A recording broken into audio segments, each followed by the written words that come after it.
भाई मेरा एक सवाल है। एक स्टूडेंट अगर रात रात भर जागकर पढ़ाई करता है, पूरे साल मेहनत करता है और लास्ट में तुम्हें पता लगता है कि रिज़ल्ट में सिर्फ डिसअपॉइंटमेंट ही मिलेगी, तो फिर कैसा लगेगा, कितनी फ्रस्ट्रेशन होगी उस बंदे को।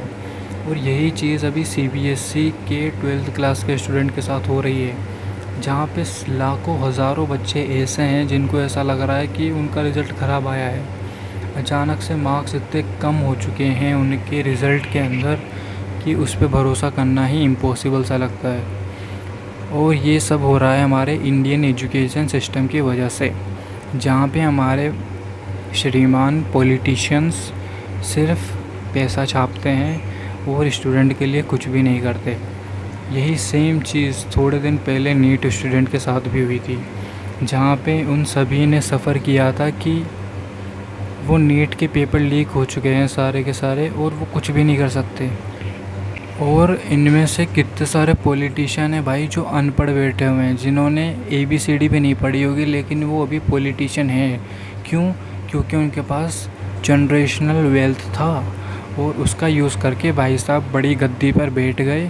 और जो जितने भी नीचे डाउन टू अर्थ वाले बंदे हैं, स्टूडेंट्स हैं, उनकी ऐसी तैसी करते हैं ये। और कितना मुश्किल है भाई स्टूडेंट की लाइफ की। भाई वो दिन रात पढ़ाई करता है, टेस्ट देता है, मल्टीपल एग्ज़ाम को क्लियर करना पड़ता है, तब जाके उसका कहीं सेटलमेंट होता है। वहाँ पर भी तुम फ्रॉडबाजी करोगे भाई, चंद पैसों के लिए तुम फ्रॉडबाजी करोगे। क्यों भाई, ऐसा क्यों करना? स्टूडेंट के लिए वैसे ही सब कुछ इतना डिफ़िकल्ट है, इतना मेंटल प्रेशर होता है, फैमिली प्रेशर है, रिलेटिव की एक्सपेक्टेशन इतनी हाई होती है। अगर अच्छे मार्क्स नहीं आते वो साले कितने ताने मारेंगे तुम्हें पता है। और उस चक्कर में तुम हमारा रिज़ल्ट की ऐसे की तैसे कर देते हो।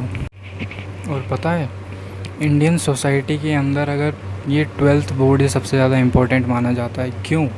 क्योंकि अगर तुमने 12th बोर्ड में अच्छा स्कोर नहीं किया, तुम्हें अच्छा कॉलेज नहीं मिलेगा। अच्छा कॉलेज नहीं मिलेगा, तुम्हारी प्लेसमेंट अच्छी नहीं होगी, एजुकेशन अच्छी नहीं होगी, तुम्हें 3rd क्लास की डिग्री मिलेगी, तुम्हारा भविष्य भाई स्टक हो जाएगा एक ही जगह पर।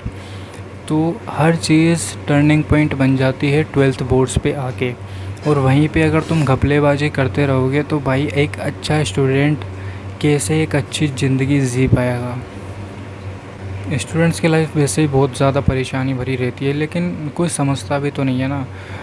सबको लगता है बस सब पढ़ाई तो करनी है, पढ़ाई ही तो करनी है कॉपी में देखकर। अरे भाई पढ़ाई नहीं करनी होती, इक्वेशन सॉल्व करनी पड़ती है, कितने सारे फार्मूला, थ्योरी, चैप्टर्स, उसके सही आंसर्स याद करने पड़ते हैं, तब जाके कुछ अच्छा आउटपुट निकलता है रिज़ल्ट के अंदर। वहाँ पे भी अगर घपलेबाजी हो जाए तो स्टूडेंट की मेंटल हेल्थ की तो ऐसी की तैसी हो जाती है। और वहीं पर मैं बोलना चाहूँगा कि तुम अकेले नहीं हो जिसके साथ ये सब हो रहा है। लाखों हज़ारों बच्चे हैं जो अभी सेम सिचुएशंस में सफ़र कर रहे हैं, तो खुद को अकेला मत समझना।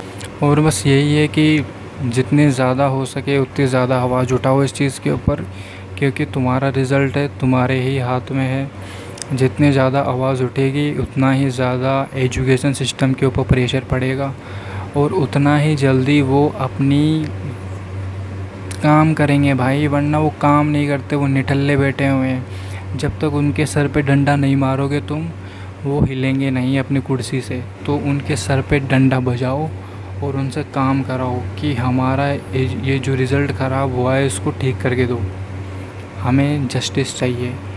12th क्लास के बच्चों को जस्टिस चाहिए, वरना भाई CBSE वाले परेशान हैं कि हमने CBSE के अंदर एडमिशन ही क्यों लिया। हम हो सकता था RBSE के अंदर एडमिशन ले लेते, जो स्टेट बोर्ड होता है, वहाँ पर शायद हमें ज़्यादा अच्छे ऑप्शंस होते, अच्छी अपॉर्चुनिटी मिल जाती है। बट उन्होंने CBSE के अंदर फिर भी चूज़ किया और वहाँ पर जाकर भी उनको ये सिर्फ चीज़ें फेस करनी पड़ेगी, तो ये काफ़ी ज़्यादा गलत है। तो भाई जितना हो सकता है आवाज़ उठाओ, क्योंकि तभी चीज़ें सॉल्व होगी।